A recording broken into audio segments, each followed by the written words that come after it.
Hello, you beautiful, beautiful idiots. Thank you for coming and watching this stencil video where I'm doing a stencil which is so detailed, so complex, my hand nearly fell off.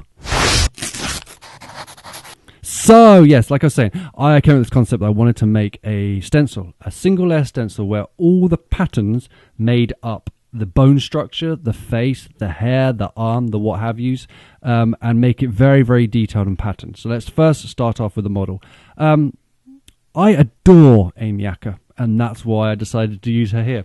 I wanted a face which is very structural, really good bone structure, but not sort of glamour model structure, because I don't really like that look. I like one that's interesting. So Amy Acker's been one of the greatest actresses I've ever seen, and this was taken from a still from Much Ado About Nothing. So no big thought put into the person, but I love her, so that's it. Anyway, so let's get on to the bit you're probably caring about.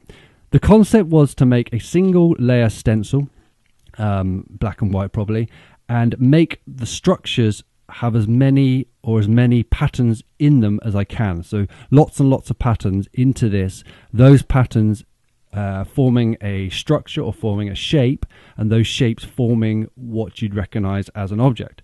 For example, the shapes will be following the contours and the muscle lines, the muscle structure. Those muscle structures, if you've seen an anatomy picture, when you take off the skin, you've got like the sinew going through it. So that's what I did. I've got a picture up on my studio of like the sinew in the muscle, and I follow that.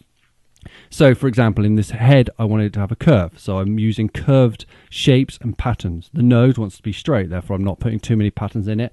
And then the shadows should have more patterns. So if you look at there, that bit I just did there with the cross hatching. So this is a shadow underneath her eye. So I want shadow in there. I can't use shadow because I'm not using paint. Therefore, I do more patterns in there to make that bit appear darker. It does make sense, I swear to God. As for the patterns, you can really see there how the patterns here are shaping this. This is the jaw structure and the upper lip. How the swerves and the curves follow the contours of the face or the muscle or the object is trying to create.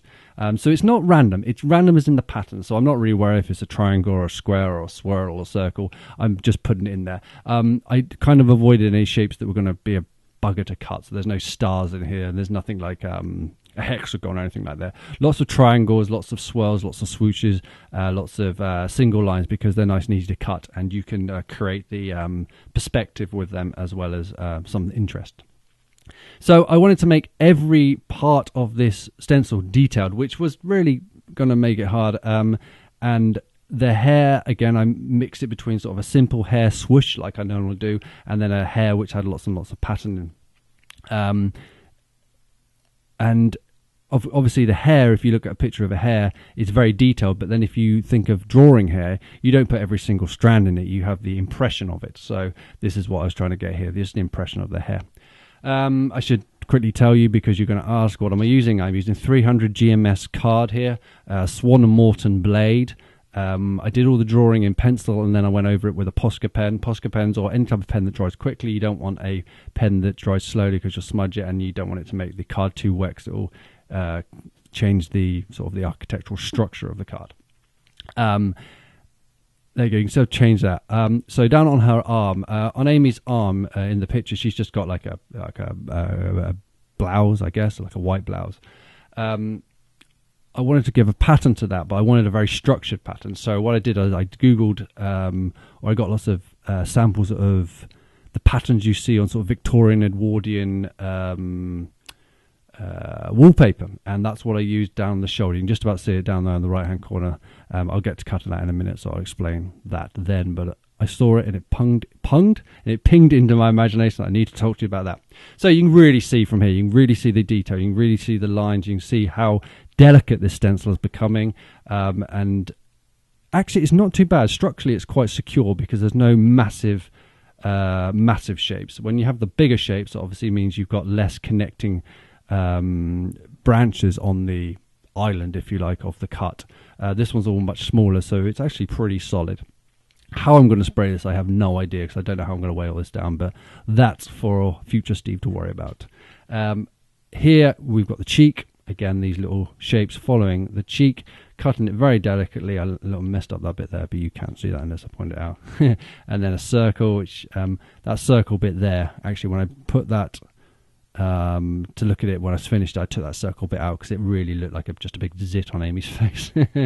Drawing in the sort of the what do you call that, sort of the highlight of the lips, which makes the lips. It's very basic, as with a lot of art and a lot of my art. I'm not very interested in the midtones. I'm interested in the highlights and the shadows. I don't really care what's in the middle. I just want the structure. I want the impression.